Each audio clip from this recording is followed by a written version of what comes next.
Halo,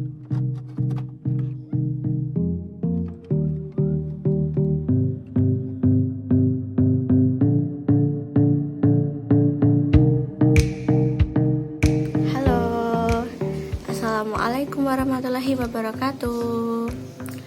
Gimana nih liburannya teman-teman? Pastinya membosenin banget kan ya. Soalnya kita itu liburan tapi nggak kerasa liburan.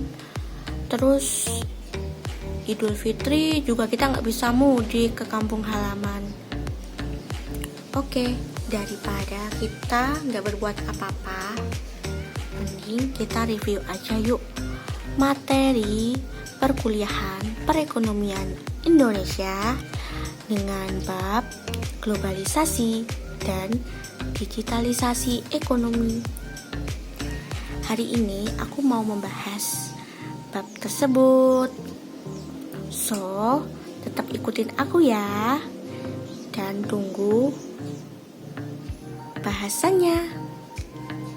Tapi aku ada yang kelupaan nih. Masa langsung bahas materi aja tanpa perkenalan? Kita perkenalan terlebih dahulu ya. Perkenalkan, nama saya Gita Putri Kumalasari, mahasiswa jurusan Manajemen Fakultas Ekonomi dan Bisnis Universitas Muhammadiyah Malang. NIM 239. Nah, hari ini kita udah mulai masuk nih ke pembahasan globalisasi dan digitalisasi ekonomi. Sebelum kita merujuk ke pembahasan, kalian tahu nggak sih sebenarnya globalisasi itu apa? Masa kalian nggak tahu sih? Globalisasi itu merupakan proses masuknya ke ruang lingkup seluruh dunia. Jadi apapun yang kita lakukan itu pasti seluruh dunia itu tahu. Kayak sekarang aku ini. Hari ini semisal aku mau upload konten video ini ke YouTube, temen aku yang ada di China pastinya bisa tahu dan juga bisa kasih support aku dan nonton video aku. Ya karena adanya globalisasi itu. Jadi apapun yang kita kerjakan itu bisa masuk ke ruang lingkup dunia. Nah, kalau ekonomi sendiri, teman-teman pasti tahu ya ekonomi itu apa. Ekonomi itu ada distribusi, ada produksi, terus ada yang namanya tawar-menawar juga. Nah, semacam kekayaan lah. Jadi, kalau digabungkan di sini, globalisasi ekonomi sendiri adalah ilmu mengenai proses produksi, distribusi, ataupun konsumsi yang masuk ke dalam ruang lingkup dunia. Jadi, secara harfiah itu, globalisasi ekonomi itu bisa diartikan sebagai peningkatan integrasi ekonomi dan saling ketergantungan ekonomi nasional, regional, lokal di seluruh dunia melalui intensifikasi pergerakan barang, jasa, teknologi, dan modal lintas batas. Globalisasi tersendiri juga merupakan serangkaian proses yang melibatkan berbagai jaringan pertukaran ekonomi, politik, sosial, budaya secara cepat informasi di seluruh dunia. Gimana? Udah jelas belum gambarannya tentang globalisasi? Kita tadi udah bahas tentang globalisasi, ekonominya, terus kita gabungin secara singkat globalisasi ekonomi, dan sudah kita kupas secara mendalam tentang globalisasi ekonominya. Kalau teman-teman gak paham, nanti silakan komen di bawah ya. Globalisasi ekonomi sendiri juga ada beberapa jenisnya ya. Ada globalisasi ketenaga kerjaan, globalisasi produksi, terus globalisasi modal, globalisasi perdagangan, terus globalisasi jaringan informasi. Semua globalisasi ini juga berkaitan dengan perekonomian yang berada di negara tersebut. Jadi nih, tanpa adanya jaringan informasi, kita juga tidak tahu bagaimana situasi di luar sana. Dan jika kita tidak mengglobalisasikan perdagangan, kita juga tidak tahu di luar sana itu sebenarnya lagi butuh apa sih orang-orang. Terus kita itu di sini juga lagi butuh apa. Nah, seperti itu ya gambaran tentang globalisasi dan beberapa jenisnya yang saya ketahui. Ya, di sini aku akan menjelaskan sedikit tentang sejarahnya globalisasi. Globalisasi sendiri itu sudah meluas sejak 20 sampai 30 tahun terakhir berkat adanya kerangka kerja dari organisasi perdagangan di seluruh dunia. Semua negara pun mulai membuka aksesnya, yaitu akun lancar dan akun modalnya, supaya di negara lain itu bisa masuk ke negara itu. Jadi contohnya seperti kerjasama antara negara Cina dan Indonesia. Nah, negara Cina itu kan membuka kerjasama nih. Di pihak Indonesia sendiri juga membutuhkan peralatan dari negara Cina. Contohnya produk yang terkenal itu produk HP ya. Produk HP itu paling terkenal itu dari perusahaannya Cina. Terus selain produk HP, mungkin ada peralatan rumah tangga seperti magic jar, terus kompor. Nah, mungkin Indonesia sendiri masih kurang memadai dalam pembuatan alat-alat seperti itu. Jadinya kita itu masih membutuhkan kerjasama atau bantuan dari negara lain. Terus, ledakan ekonomi modern disebabkan juga oleh integrasi negara dan negara berkembang lewat investasi asing, pengurangan hambatan perdagangan, dan imigrasi lintas perbatasan. Jadi tadi kita tuh sudah ngomongin mungkin sedikit tentang keuntungannya globalisasi ini ya. Keuntungannya mungkin teman-teman juga sudah tahu. Kalau kita itu bisa berhubungan dengan seluruh warga dunia, kerjasama yang dipermudahkan, informasi yang cepat dan akurat, terus teknologi yang juga perkembangannya tiada henti ya. Di sini saya juga akan menyampaikan dampak globalisasi yang mungkin teman-teman bisa rasakan saat ini. Ketika globalisasi radikal menaikkan pendapatan dan pertumbuhan ekonomi di negara berkembang dan menurunkan harga barang di negara maju, globalisasi ini juga mengubah keseimbangan kekuasaan antara negara maju dan negara berkembang dan memberikan dampak pada kebudayaan yang terlibat globalisasi. Jadi seperti ini. Contohnya, kalau produksi HP di negara Cina itu ketika kita membeli di sana harganya relatif murah, tapi ketika sudah keluar dari negara tersebut dan mungkin sampai di negara Indonesia, harganya jauh akan lebih mahal. Tadi kan di awal aku udah nyebutin nih bentuk globalisasi yang ada. Kalau menurut teman-teman sendiri, globalisasi yang penting itu sebenarnya tuh globalisasi apa sih? Entah globalisasi perdagangan, terus globalisasi ketenaga kerjaan, ataupun globalisasi tentang modal. Sebenarnya apa sih yang paling kita butuhin itu? Apakah semuanya kita butuh atau enggak? Silakan ya teman-teman, cermati dulu dan mulai berpikir. Nah, gimana? Udah selesai mikirnya? Kalau menurut aku itu yang paling penting itu globalisasi jaringan informasi. Kenapa demikian? Dikarenakan kita itu juga butuh yang namanya informasi. Dan gak mungkin dong kita tuh cuma mendengarkan informasi itu dari mulut ke mulut, telinga ke telinga. Kan gak mungkin banget. Kalau zaman dulu sih kita cuma bisa mendengarkan lewat radio. Terus siaran TV itu pun aja juga masih belum lengkap ya.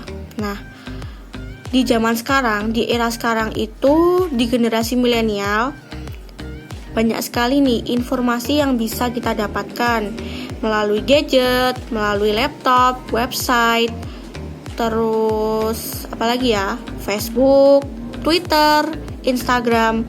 Semua informasi yang kita dapatkan di sana bisa kita olah dan apa yang kita butuhkan juga bisa kita dapatkan di sana. Oke, sekarang kita masuk di dampak positif dan negatif yang ditimbulkan globalisasi ekonomi. Dampak positif itu sendiri ada beberapa macam ya. Yang pertama, globalisasi ekonomi juga mendorong pertumbuhan perekonomian di seluruh negara berkembang. Jadinya negara berkembang ini juga bisa mendapatkan keuntungan dari adanya sistem globalisasi ini. Yang kedua, mendorong pertumbuhan ekonomi di seluruh dunia. Seluruh dunia juga bisa merasakan keuntungan yang dirasakan di negara maju juga. Yang ketiga, menurunkan tingkat kemiskinan global dalam jangka panjang. Dan selain itu, juga meningkatkan pendapatan per kapita di negara-negara dunia. Terus juga meningkatkan variasi komoditas, barang atau jasa atau ekspor dan import ya teman-teman. Nah gimana? Udah paham belum tentang dampak positifnya? Sekarang kita masuk yuk ke dampak negatifnya. Dampak negatif itu sendiri ada beberapa juga. Yang pertama itu menimbulkan ketimpangan antara negara maju dan negara berkembang. Jadi di mana nanti ada muncul kecemburuan sosial ya teman-teman. Terus selain itu mendorong kerusakan lingkungan di tingkat dunia juga loh. Dan yang paling khawatir itu nanti adanya cybercrime atau keamanan di tiap-tiap negara itu juga bisa terancam juga. Kemungkinan nih adanya perang antara negara A dan negara B. Nah, nanti keamanannya itu bisa sudah terganggu dan mungkin mulai munculnya sabotase. Oh iya, aku sampai lupa nih. Tadi kan kita udah bahas tentang dunia ya. Kita belum bahas tentang negara kita sendiri. Gimana sih sebenarnya pengaruh globalisasi terhadap perekonomian di Indonesia? Sebenarnya pengaruhnya tuh juga sama sih menurut aku. Ada sisi negatif dan sisi positifnya. Kalau menurut aku itu dari sisi negatifnya itu devisa ataupun pertumbuhan ekonomi di Indonesia itu mulai berkembang pesat. Dari mulai faktor produksi, terus ketenaga kerjaan ya. Kita tuh udah mulai up lah intinya, sudah mulai berhasil menciptakan peluang-peluang kerja baru. Terus kita itu juga mendatangkan banyak investor asing di sini untuk menanamkan modalnya supaya kita itu bisa terus membuat inovasi yang baru. Dan terus untuk pengaruh negatifnya sendiri buat negara kita itu kelak kedepannya itu kita tuh jadi tidak bisa yang namanya menjadi negara yang mandiri. Karena kenapa? Karena ya tadi, karena kebanyakan kita itu dibantu oleh investor asing, terus ketenaga kerjaan yang mungkin didatangkan khusus dari luar negeri ya. Jadinya itu sumber daya manusia kita itu jadi kurang berkembang, dan tingkat kreativitas kita itu juga malah menurun. Menurut aku itu seperti itu. Jadinya untuk menghindari semuanya kenegatifan yang ada, sebaiknya nih dari pekerja yang asing yang ada di Indonesia itu kita serap ilmunya dan kita terapkan atau kita kembangkan menjadi suatu wadah inovasi yang baru agar kedepannya perekonomian Indonesia bisa semakin maju, sukses, dan lebih kreatif. Nah, alhamdulillah kita sudah selesai membahas tentang globalisasinya ya. Sekarang kita merujuk kepada perkembangan atau transisi era globalisasi menuju ke digitalisasi. Digitalisasi itu sendiri sebuah kata digital yang merujuk kepada perkembangan teknologi secara lebih modern. Dan pertama itu banyak negara yang mengandalkan digitalisasi ini untuk mengembangkan perekonomiannya supaya lebih maju. Globalisasi atau transisi globalisasi menuju ke digitalisasi juga memiliki ciri-ciri loh. Ciri-cirinya itu arus modal antar negara yang kini semakin rapuh dan nilai tukar mata uang yang semakin melemah. Kenapa bisa seperti itu? Ini ya teman-teman, sekarang tanpa teman-teman sadari, banyak orang yang menggunakan e-money atau uang elektronik. Nah, dengan semacam itu, kepercayaan orang-orang kepada contoh kecilnya kepada pihak bank ya, kita kan biasanya menabung di bank. Dan sekarang peralihan itu dan dialihkan menjadi e-money atau elektronik money atau uang elektronik. Nah, dengan demikian orang-orang secara lebih simpel dan gak mau susah-susah membuat rekening, orang-orang lebih memilih menyimpan uangnya dan bertransaksi menggunakan elektronik money. Nah, di uang elektronik itu kita juga mendapatkan beberapa kemudahan juga yang ditawarkan.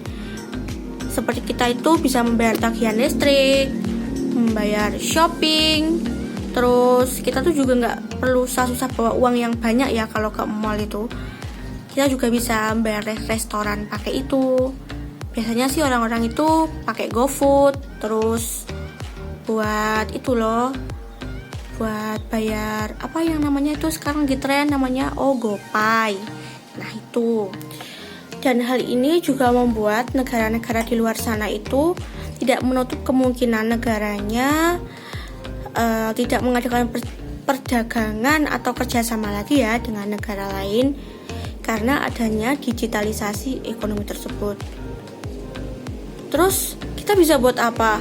Strategi apa yang cocok untuk menangani semua ini? Strategi yang bisa kita siapkan di negara Indonesia itu adalah transformasi ekonomi yang ditingkatkan agar pertumbuhan kita itu tidak ketinggalan dan juga lebih mengembangkan dari pusat pariwisata dan manufaktur itu sendiri. Jadi semisal kita itu kesulitan dalam menangani pembiayaan atau perekonomian di negara kita, jadi kita tuh kayak punya modal itu loh. Kita tuh ada pariwisata yang bagus seperti Bali, terus Lombok. Nah seperti itu ya teman-teman. Gimana? Udah paham kan antara globalisasi dan digitalisasi ekonomi? Aku mau sedikit baca tentang artikel dari Bapak Peri, Gubernur Bank Indonesia. Beliau berkata seperti ini, kita itu harus tetap waspada seiring bermunculan digitalisasi dan meredanya globalisasi. Kenapa demikian? Karena selain juga membawa dampak yang mungkin lebih memudahkan lagi buat masyarakat ya, karena semuanya itu serba dipermudah. Kita menabung juga dipermudah, akses kemana-mana juga dipermudah. Kita juga harus waspada juga terkait adanya digitalisasi ini. Dan beliau juga berkata, sejumlah negara maju itu juga sudah mulai menjaga stabilitas nilai tukar mata uang, uang beredar, dan makro prudensialnya. Dan ini sebagai komplementer dari kebijakan suku bunga. Oke, berakhir sudah ya penjelasan saya tentang materi ini. Semoga bisa bermanfaat untuk kalian semua.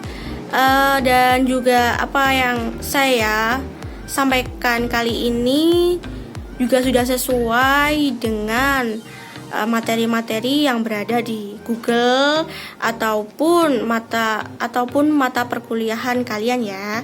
Semoga ini bisa membantu kalian dalam memahami globalisasi dan digitalisasi ekonomi. Sekian, wassalamualaikum warahmatullahi wabarakatuh.